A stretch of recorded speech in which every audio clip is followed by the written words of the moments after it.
Welcome to the Clear to Send podcast, a podcast about wireless engineering, where we educate you on Wi-Fi technology, talk about design tips, troubleshooting, interviews, and the tools. Here are your hosts, Rowell and François.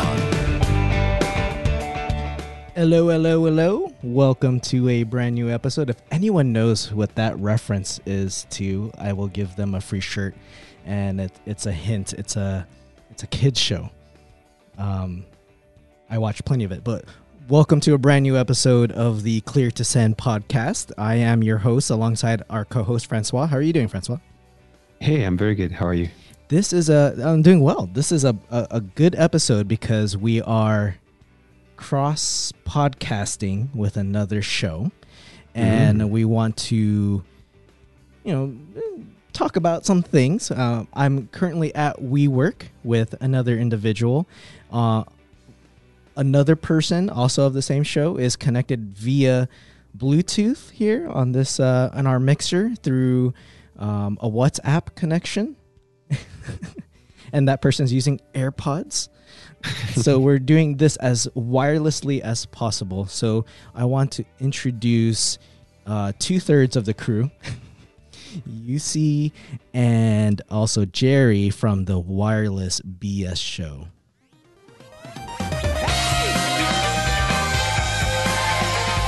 Wireless Banter Show. Welcome, guys. Thank you. How are you, Rowell? Hey. How are you, François?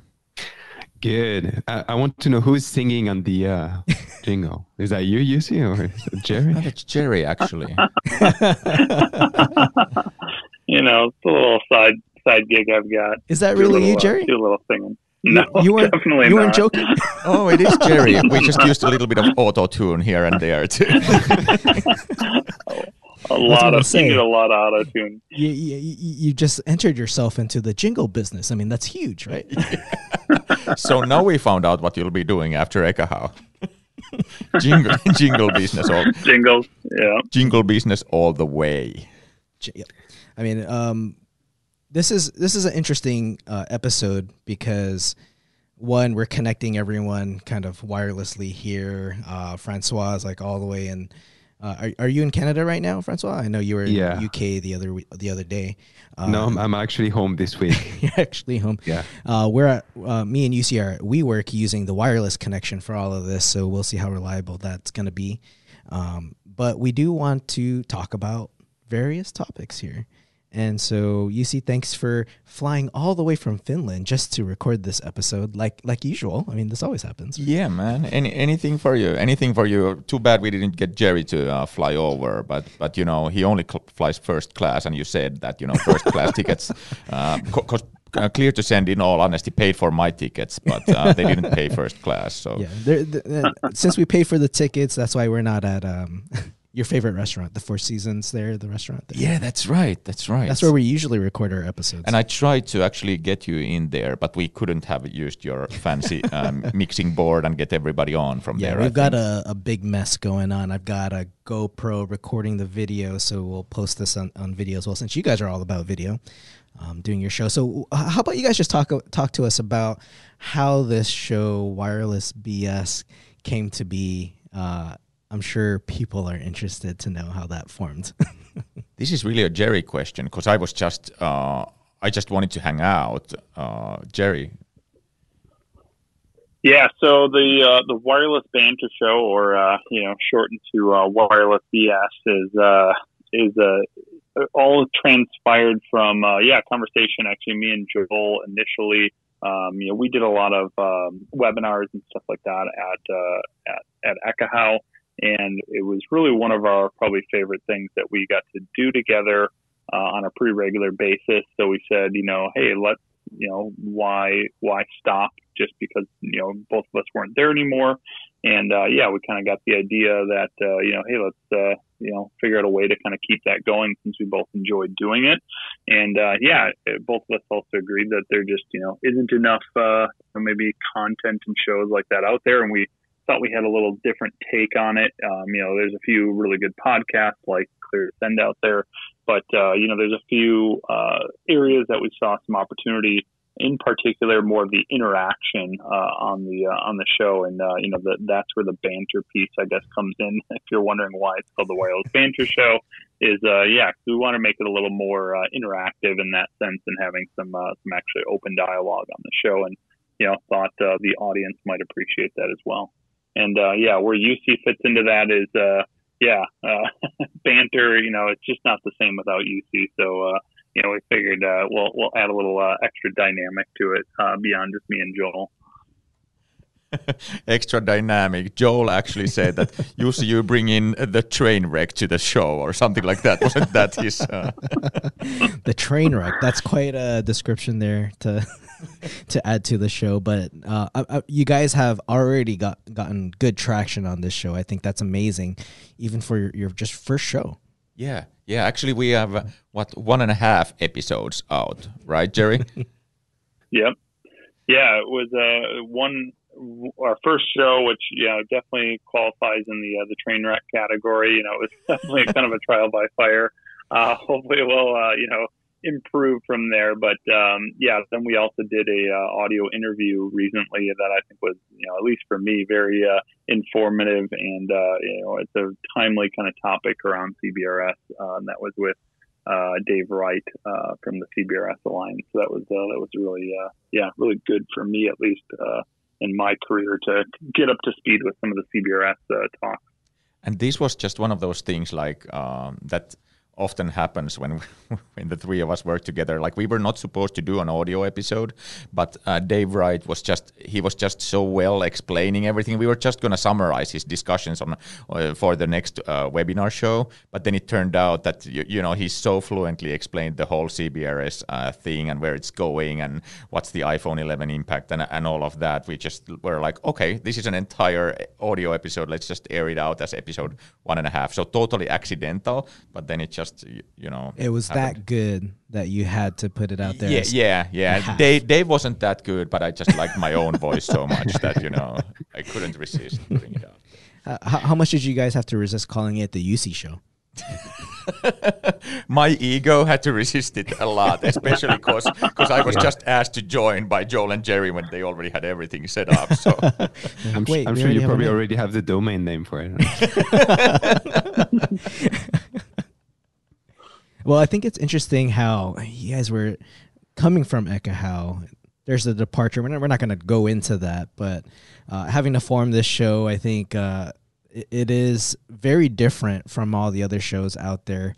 I'd really like to see you guys keep it up, at least still be consistent with it, because it's very different, and I think it does give more interaction versus the audio podcast. Because I'll tell you, when I did the first episode for Clear to Send, I sat similar to like this room that we're in now, except I faced the wall and I was just talking to a black void. It's very different when you're in audio. Like, when me and François do the recordings, we don't do video. We don't look at each other when we're doing the recordings because we try to save the bandwidth for the audio so we get the better audio quality. Oh, yeah, got it. So the first episode for you guys, how you mentioned you were just staring at a wall. Did you have any guests or No, it was just me. It was just so François came on later as a co-host because at some point I was tired of just talking to myself, right? Or I would have guests, but not every single week. But I didn't like talking to no one and not having a discussion going on. So like interviews like this where I think we all it's we all feel that way. We all get to that. There might be the one or two guys that talking to ourselves.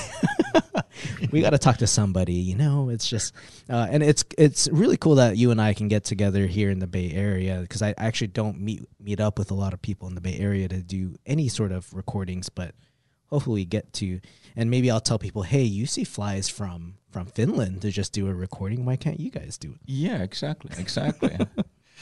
And I mean, the show has really, not to take too long with this, but the show has really taken off for you guys. So can you share any of the, how's the success now? You're taught thousands and thousands of listeners and stuff like that. So it's... Well, we get about over 10,000, 11,000 a month. but we're not really promoting the show that hard. We only share it on Twitter and on LinkedIn as well. But it really comes down to the topics that people want to listen to, and so there are certain topics that are more popular than others, and that's what kind of drives more of the downloads, as you guys know, as you get into the whole download and views metrics. But for us, it's more about just talking about technology in a way that benefits other people, right? So people who may not be as familiar with Wi-Fi, because we do get questions from people that they may be afraid to ask it in a more bigger venue, but they'll privately message us and kind of throw us a question, and then we'll try to answer that on the show as well. Wow, very cool, very cool. Yeah, there's some, Jerry, sounds like we have some work to do still with regards to the numbers.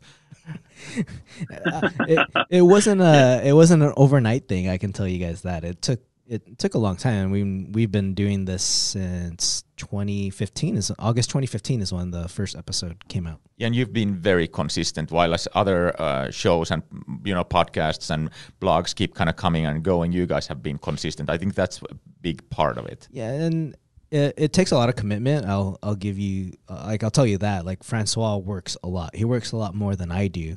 But he still puts in a lot of work into some of the topics, and once in a while, our schedules also don't work very well to each other, because I'm 3 hours behind François. So sometimes he will sometimes record on his own with somebody and interview. And does he like imitate you then? Yes, and I will say François got the cool style, with the French accent. It's kind of deep, and it's like very soothing to listen to. It is. I can imitate a whole bunch of accents except the the actual English. I have the same thing, and I guess the accent is pretty thick. Rowell, you want to share what happened like 5 minutes ago when we were entering the room here? So we're trying to get into the room because there was a meeting that was taking up a little long. I get to where UC's standing, and he's having a conversation in Finnish, and I'm just standing there going, "What is going on here?" So there was a guy coming out of the room that we were supposed to have, and they were late. So a guy came out of the room, and he said, "Sorry," and I said, "It's okay." And he asked me if I was Finnish, based on my "it's okay." It's okay, and automatically said, "You must be Finnish," and then you just picked up a conversation right there. Yeah, like Finnish accent, like must be pretty thick then. Well, why don't we actually talk about wireless? Why not? We are wireless professionals here. I think the first thing you brought up to our attention is this adoption of iPhones over time. I think it's been talked about a lot with like financial analysts, because they like to talk about numbers and growth rates and all that. But talking about this in a technical aspect, I think it's very interesting now, because as we introduce new protocols, and as you guys know, iPhone 11 supports Wi-Fi 6. When can we see this Wi-Fi 6 efficiency? Like, I think that's a common question, is when will I see Wi-Fi 6 benefits? And it's always an "it depends" question, because it depends on when users or companies update these devices to Wi-Fi 6. And right now, we only know of 3 devices that support Wi-Fi 6. You got the Samsung S10, the iPhone 11, and there's an Intel chipset out there. Also the Samsung Note 10. Oh yeah, and then the Samsung Note 10. Right. And that was the question we wanted to answer. And of course, there's some bits and pieces of analyst data available for free from through Googling and stuff like that. That's a bit flaky, and then that's based on yearly sales numbers and stuff like that. But what we wanted to have is like cumulative actual real world numbers of like, what does the adoption of new iPhones look like these days? How quickly did, for example, the iPhone X and iPhone XS become popular, so that from that data we could extrapolate, how quickly will iPhone 11 become popular enough so that we will see significant benefits from OFDMA in the wild.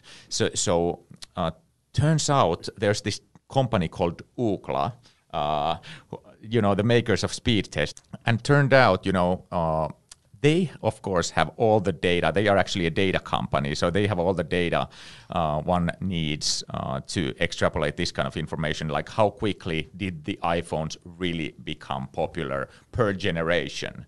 So we started looking at that, and I, just told them, this is what I would be looking for, like a 10 bullet point specification, and then those guys took their analysts and started looking at the data, and then they came out with this amazing graph that you can also see from the Clear to Send podcast right under this.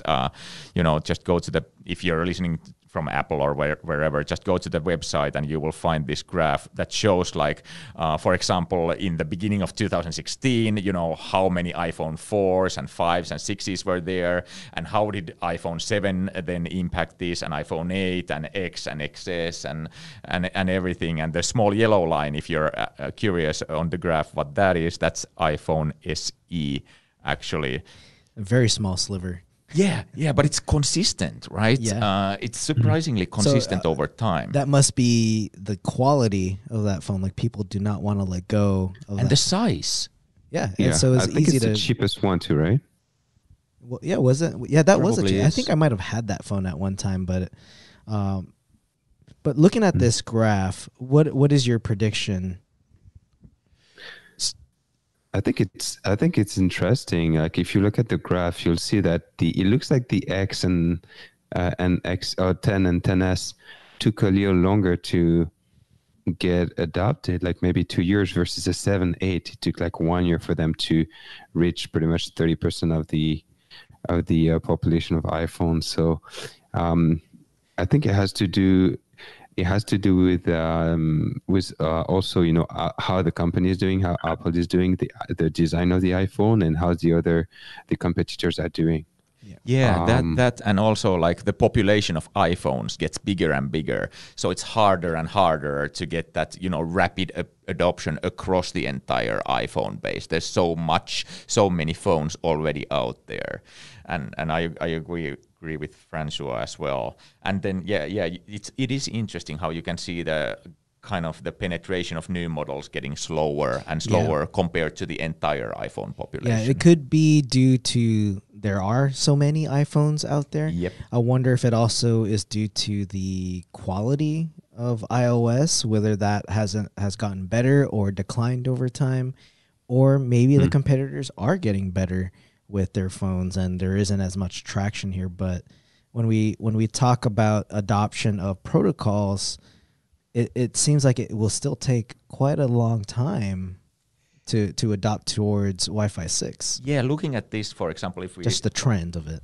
If we start extrapolating, like, iPhone X came out on September 17, and when did X or XS or what have you, when did that hit the 30% mark? That was like mid 19 or early-ish 19, so one and a half years. Yeah.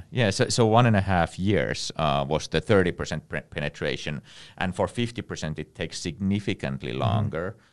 So I wouldn't hold my breath for incredible OFDMA benefits next month. Right. We'll see maybe a small sliver of benefits, or even for organizations that maybe just stick to a certain brand. That's where we would see a lot more benefits, right? If because I know at the company I work at, they have the 1 year cycle. You could upgrade, you switch out your phone if you want to. Now, if everyone switched out to the new Apple iPhone 11, then we'd all be on OFDMA. But then we still have the cycle of hardware itself, the access points. I don't think the refresh cycle of access points is going to be as quick, right? Unless these big companies all of a sudden offer trade-ins for every year. Exactly, but maybe this client device adoption curve also serves as advice for the AP vendors, or sorry, not for the AP vendors as well, but for the customers of enterprise infrastructure. Right. They can see, like, okay, OFDMA, sure, it's out, but when can I expect? When would you benefits? see the benefits? And to me, if I saw this data as someone making a decision, I would say let's hold off. Yeah. I mean, if you're going after the benefits of OFDMA and the smaller resource units and all that, then for that purpose, for sure. But if you're looking for something else like WPA3 or target wait time or stuff like that, then obviously that may help right off the bat. What do you here's think? one. Go ahead. The other piece of it too. So I think there's the one side of it of if you're looking at this purely from a capacity standpoint. The numbers that I've heard of the kind of threshold that I've heard is that 30% threshold is once you have 30% or more of your clients that are AX capable and support that OFDMA technology, that, you're going to start reaping the benefits of AX from a capacity standpoint. But the thing I'm kind of curious to see is, okay, we're seeing some of these, especially higher end, AX, enterprise access points with 4 spatial stream or, potentially greater, and how that's going to impact even, let's say, our AC clients and, we have AC Wave 2 clients and things like that support some of these technologies already, with multi-user MIMO. Will we start to reap some of those benefits potentially with having AX, access points, especially for upgrading from, AC Wave 1 to, now AX? Will we start to see some better benefits on the SNR side because of these 4 spatial stream, more antennas, those kinds of things on the APs? I like that thinking, and also it's not whether you will. Let's say you're considering a refresh today. It's not whether you get OFDMA benefits today, but let's say 1.5 years from today, you will still have the same APs. AP refresh cycle is between 3 and 5 years. So this just shows when you will start to see those benefits. But if you're upgrading now, you of course won't see. If you choose AC now and your upgrade cycle is 5 years or even 3 years, obviously you will see zero benefits of OFDMA until you switch to those technologies. Yeah, exactly. So you kind of have to. I mean, this is good data to go off of because then you can make that prediction and start planning for it. And I like to say if you're in a pinch now and you have to upgrade, I would say go ahead and maybe at least test the Wi-Fi 6 APs first and then start rolling it out. But I think, yes, and even in places like large venues like conferences, we'll be upgrading our phones fairly soon, so they'll see these benefits much faster than any other organization. So we'll be able to hear a lot about how Wi-Fi 6 is performing from these conference venues, I think. Yeah, absolutely. Go ahead, Jerry. It seems like refresh cycles are typically, 3 to 5 years, right? That's probably the most common, that you guys are seeing as well. Would you say? Yeah, I'd agree. So if it's 3 to 5 years, if somebody is looking to upgrade, now or, let's say between now and the next year, and, their refresh cycle isn't going to be for another 3 years or another 5 years, does that play into this of, do we put AC in, AC Wave 2 or AX, access points? Yeah, that's exactly right. And now I guess the products are getting mature enough from various vendors that you can safely make that leap. Given like a year ago, there was maybe 1 or 2 models available across all the vendors. Like most vendors didn't have anything. So at that point, maybe not as safe. But right now, it's kind of getting there when it's tried and true and tested. I mean, we got different vendors now coming out with theirs. You had those early ones that came out, but I did have one client who did upgrade to Wi-Fi 6, and this is a client that maybe relies mostly on these mobile devices to that's their client base, is an app that gets installed on these mobile devices. But when they migrated to the Wi-Fi 6 APs, they actually saw a lot of issues, and their app was poorly performing. There's a lot of drops. And so I tried to help them troubleshoot that, and we ended up having to downgrade to another AP and to stable code because the firmware at the time was like beta firmware, and they were like, we don't want to go to Wi-Fi 6 yet because of those issues. But this was one of the very, very first, right? Yeah, I'd say so. It was probably an early one, but the firmware itself wasn't marked as a stable firmware, so it was kind of hard to troubleshoot at the same time because they were urgently wanting to fix it. But you could clearly see the difference where they were on a Wi-Fi 5 AP and their app was just performing fine. But the moment you went to Wi-Fi 6 AP, you would see some drops on certain devices. And this is multiple devices on a single Wi-Fi 6 AP. And I would say like that's where I would see the benefits because it was a video-based app. So they were doing video on 4 or 5 devices, combination of them too. It wasn't all Apple. It was a popular devices, but it was a mix of Apple and Samsung and some tablets. And the performance that they just weren't seeing it there yet. Very cool. Yeah. And that's exactly my feeling as well, and what you hear from the industry is that a year ago kind of so and a bit risky, bleeding edge. Bleeding edge, and that's with any technology, right? Right. Even with doing Wi-Fi 6 on these phones, it's going to be bleeding edge, because being Apple is Apple, we probably won't see it as a certified device, but we just kind of have to trust that it's going to work.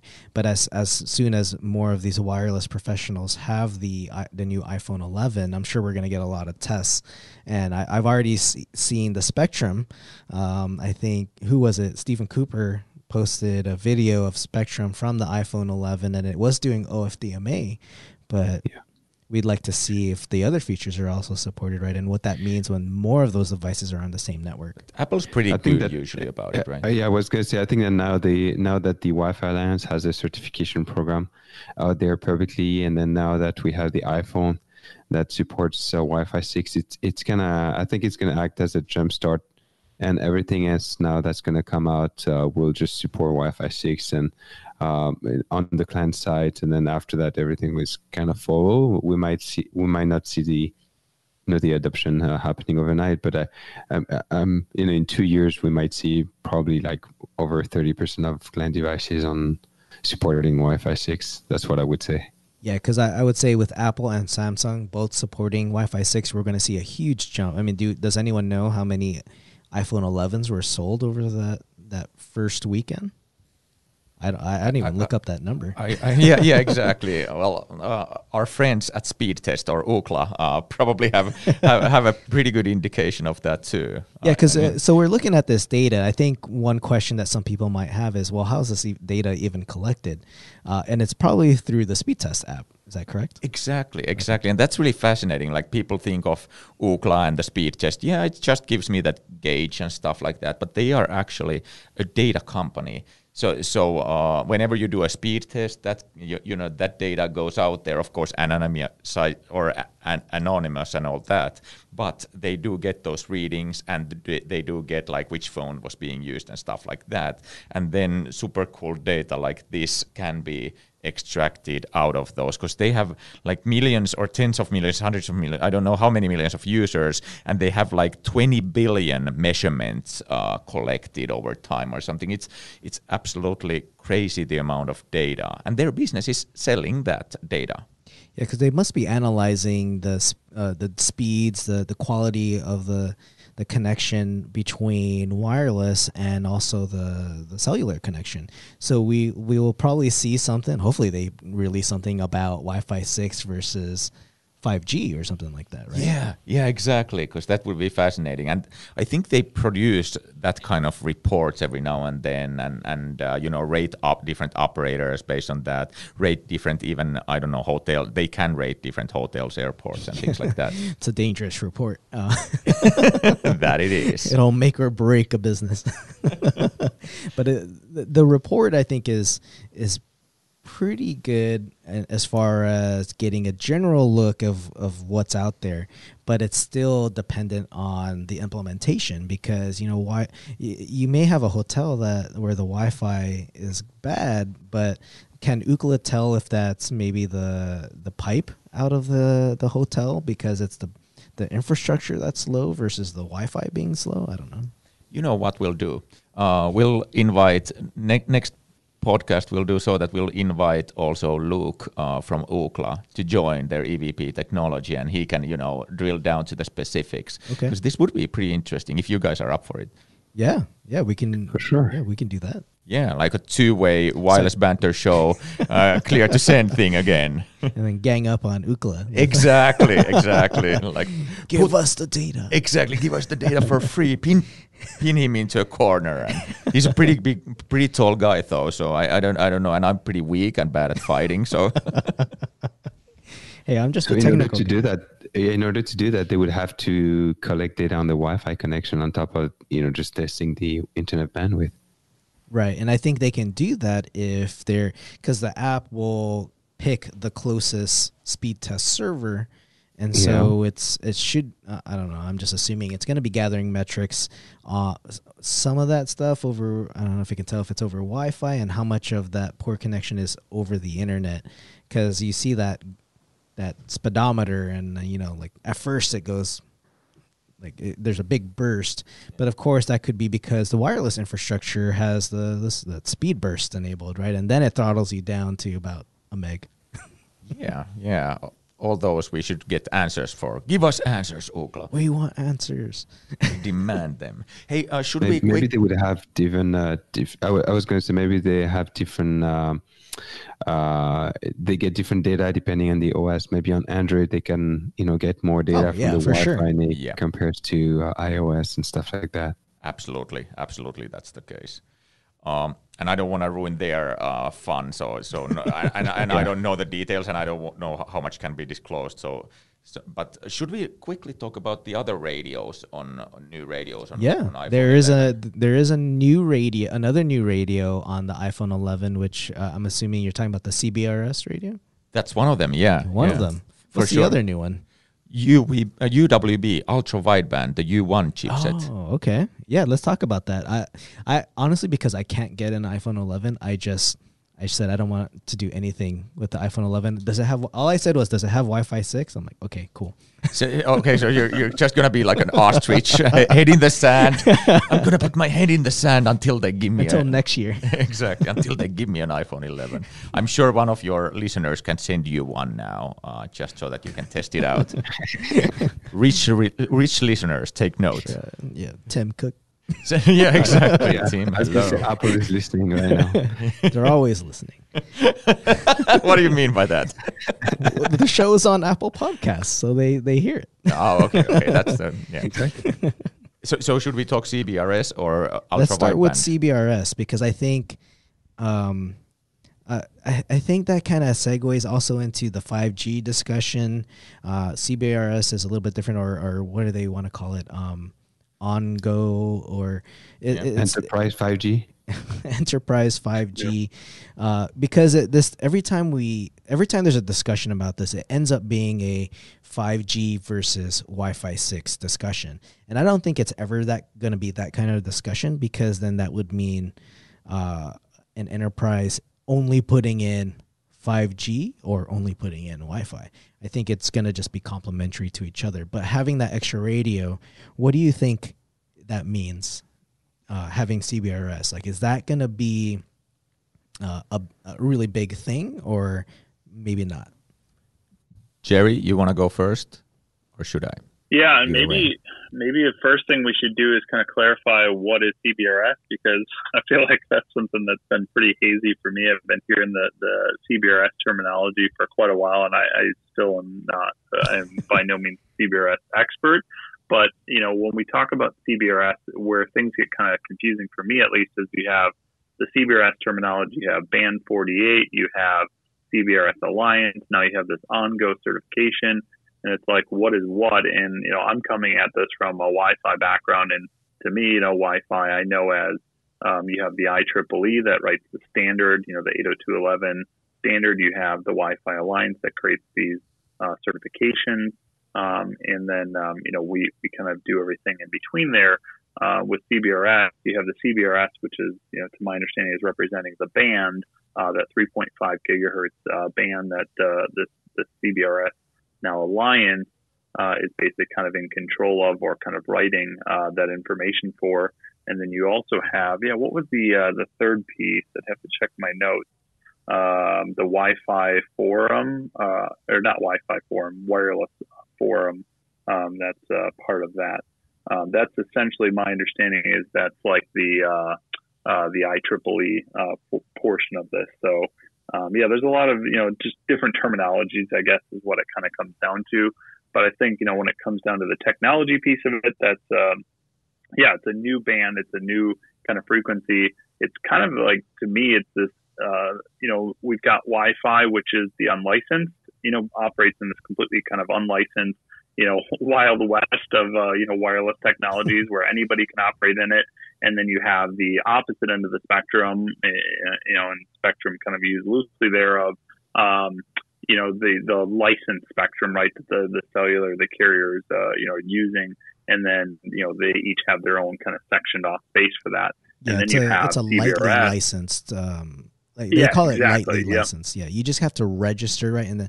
But I think it's more like they give you a frequency to use, isn't it? Yeah, it's and there's different tiers. Yeah. Three different tiers: incumbent, PAL, and GAA. So us mere mortals would be at the lowest tier, but we still get, if we so desire, for free some frequency available, and that's a pretty good chunk. But the total maximum is 150, and like on the top tier is like things like naval ships and satellites and things like.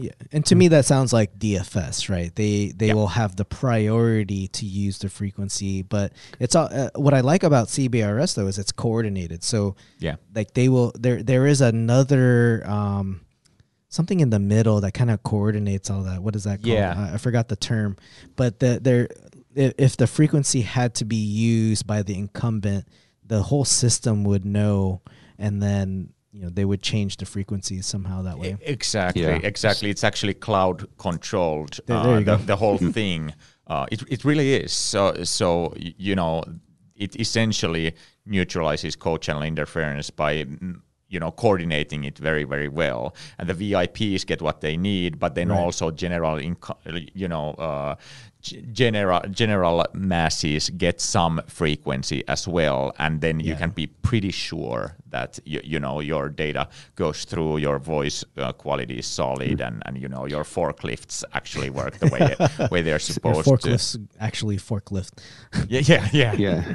So from what I understood is when you connect the CBRS access point, the access point will communicate its GPS coordinate back to this cloud centralized system, and based on that, the system will say, okay, in this area I don't have anyone else, and then it will assign a channel to that device, or it could say, okay, we have this incumbents on this channel, we have this system on that channel, so we're just going to allocate you that another channel, and then you operate the AP operate on that channel. So like Jerry UC said, it's cloud based, so the AP needs internet access, I think, to be able to receive the radio information for it to turn on. That's a pretty reasonable assumption that the AP has internet access. So for now, it's only, from what I understood, it's only for the US. Correct. So you can probably find internet access. Like, you're not deploying in the middle of Africa, right? Yet. So I mean, it could work. I just wonder how this system will scale to other countries, right? Not being based in the US and working in different other countries. I just wonder how this will scale.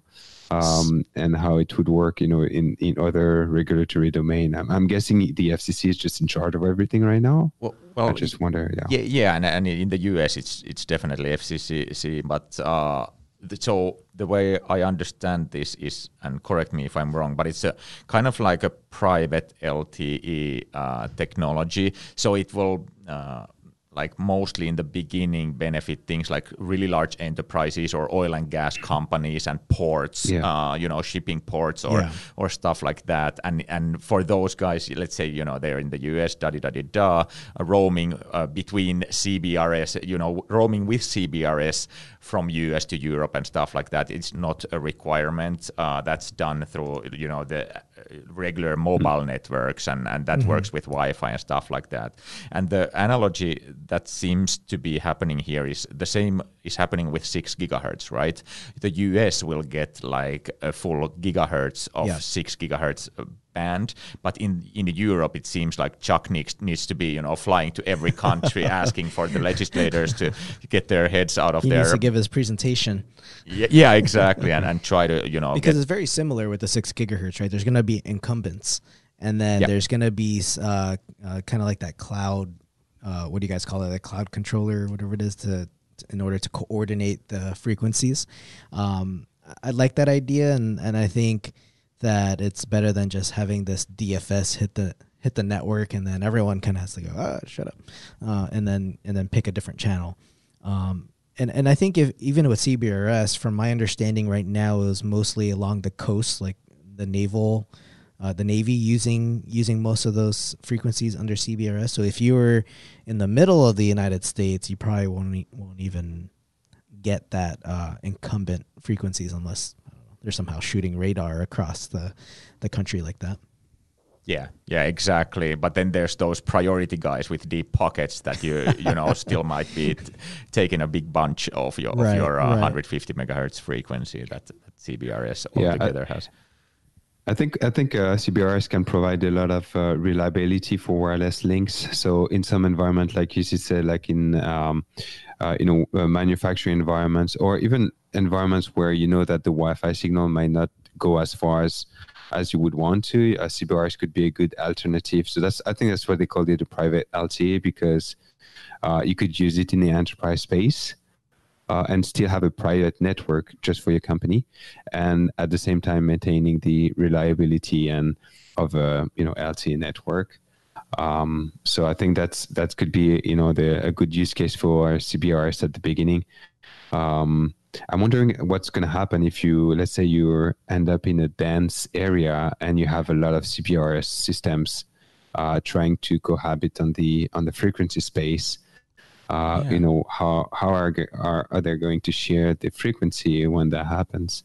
And I think did Dave say that they're gonna figure out a more dense like frequency allocation system as they go, as they realize what's the penetration and loss of at different distances and things like that. But I think the clear thing here is there's options, right? You've got Wi-Fi 6, you've got 5G or private LTE and CBRS. It's almost like you've created classes of wireless networks, right? You've got your very most critical systems using the private frequencies, either CBRS or the 5G, enterprise 5G. Things with like really low latency, or they must be able to have that connectivity and not have be in the unlicensed frequency, and then everything else kind of falls into the Wi-Fi 6 because that's where a lot of the technology is affordable, right? You can build a lot of the chips aren't as expensive with the licensed frequency chips. So I think that's where I see the benefit is we have a lot of options. There's a lot of organizations out there that need that kind of connectivity, and that's what they should use for their applications.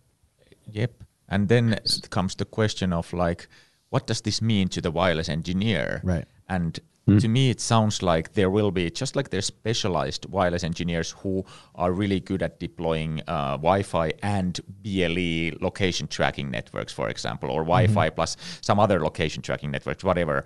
There will be also these specialized Wi-Fi engineers who will also know how to deploy really good CBRS, and then those guys will be called in when this is needed. Or what do you guys think?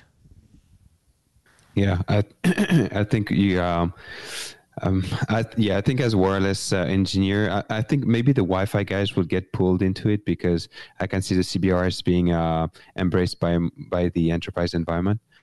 So maybe you have a specific company that has like a large warehouse and they want to test CBRS, or maybe they have multiple buildings, they want to create reliable point-to-point connections, and so they're just going to ask the Wi-Fi engineers to take care of these, because it's in the wireless realm and we are in the enterprise space. So I think maybe the Wi-Fi guys will get pulled into this space first, or maybe people from the carrier side. I just don't know how the carrier would get involved with the CBRS space. Oh, they'll get involved.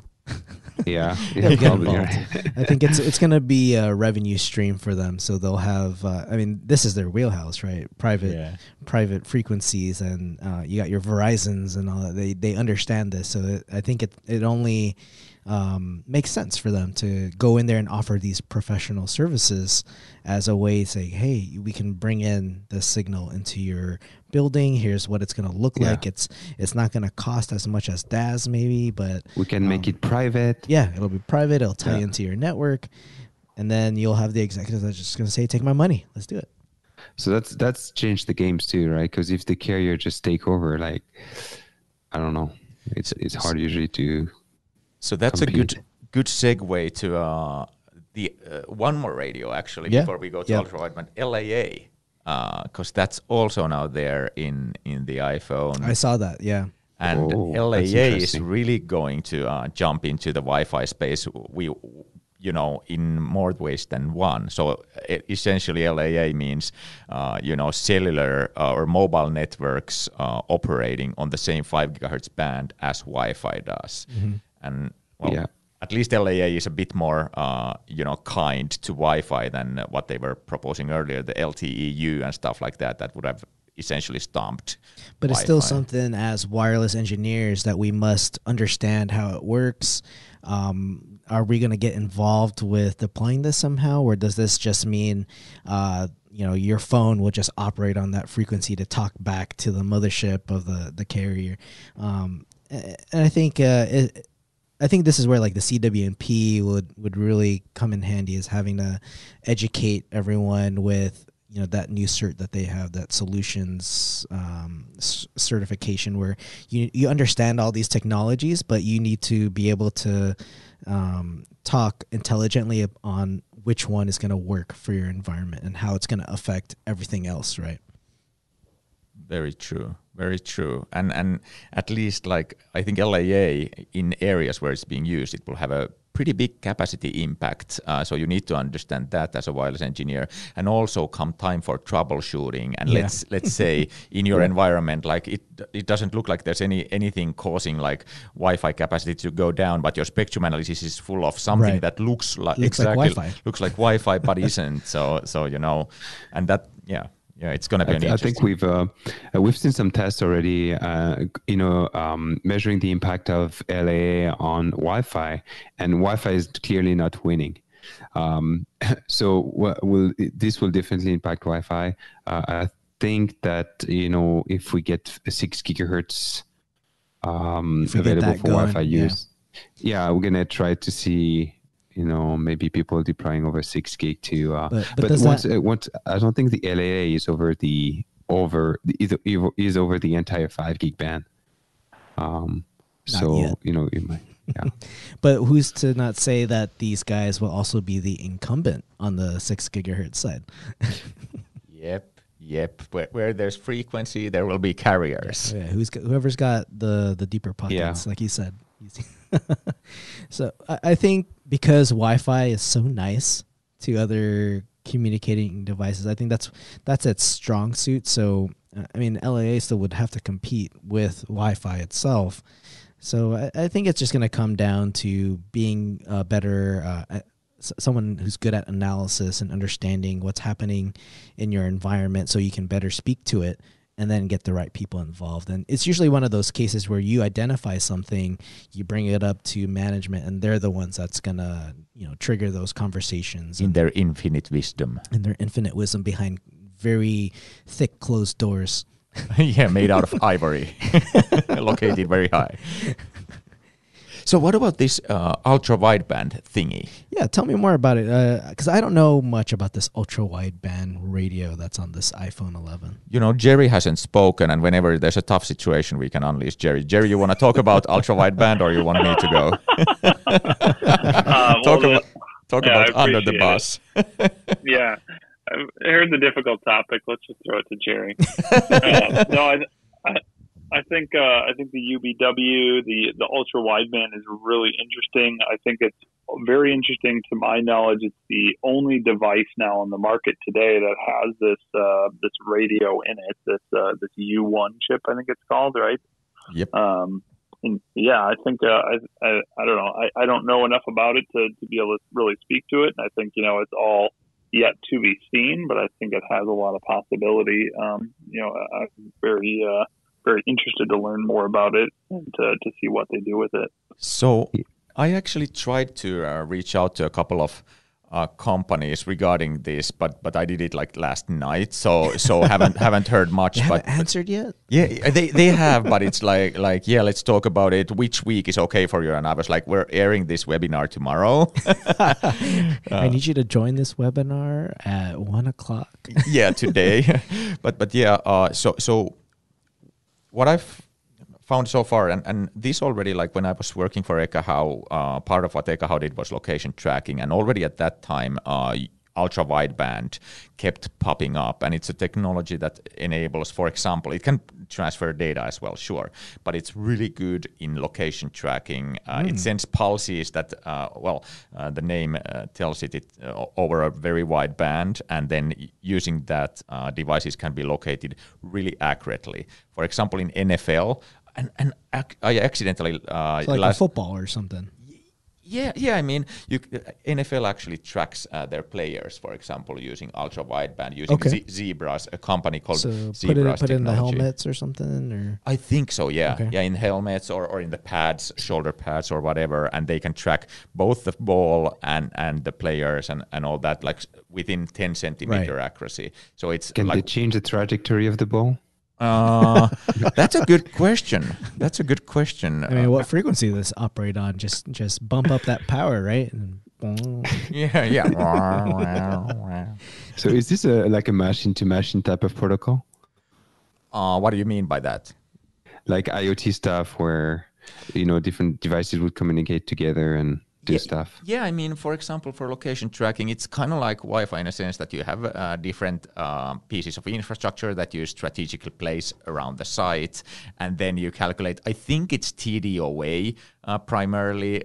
There's different mechanisms, but TDOA is really the way to calculate, I think, the ultra-wideband. So it's a time difference. You measure the difference of time to different receivers and stuff like that. But the thing is, Apple is touting that the first versions of ultra-wideband, applications will be used. I can point to your phone and then send a directed message, or directed airdrop to you. So that to me remember says seeing this then. Exactly. I saw it on the presentation they were doing about. I didn't watch the whole thing, but when I did hop on, they were talking about the directed messaging. Yeah.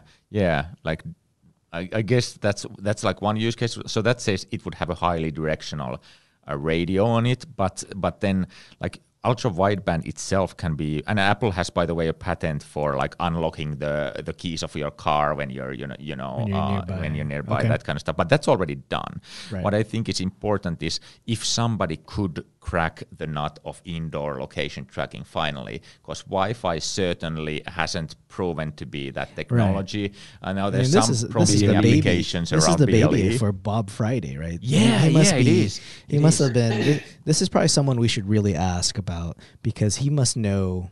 He must have been very happy to hear about this, and there must be some really good use cases for it using Mist, which we'll segue to that in a bit. But I think there's the location tracking is